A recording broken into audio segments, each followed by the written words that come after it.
పిడిమర్తి రవీంద్ర గారికి, ఈ సభని అలంకరించినటువంటి పెద్దలందరికీ, వివిధ జిల్లాల నుంచి వచ్చినటువంటి అన్నదమ్ములకి, అక్క చెల్లెళ్ళకి, ముందు కూర్చున్నటువంటి యూత్కి, ప్రతి ఒక్కరికి కూడా మన కాంశీరామ్ గారు ఏదున్నా కానీ బాబు జగజీవనరావు గారు, బాబాసాహెబ్ అంబేద్కర్ గారు చెప్పినటువంటి ఆశయాల మీద ఆయన ముందుకు తీసుకెళ్ళి అందరూ కూడా విద్యావంతులు అవ్వాలి, ఉన్నతమైన అధికారాన్ని మనం చేయించుకోవాలి.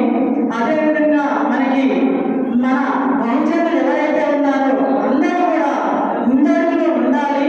వారు చేసే ప్రతి పని కూడా ఒక రాజ్యాధికారాన్ని చేయించుకోవాలి. మనం ఎప్పుడైనా సరే, ఎవరితోనైనా సరే, మాట్లాడేటప్పుడైనా, చేసేటప్పుడైనా మనకి సంస్కారం ఉందా, చదువు ఉందా, ఆస్తులు ఉన్నాయా అంటే సంస్కారం ఉంటుందే ఎక్కువ మంది మనం ఎవరిని వీరికి సబ్జెక్ట్ ఉంది అని చెప్పి అనుకుంటాం. అదేవిధంగా ఏంటంటే మనము ఇక్కడ మన పిల్లల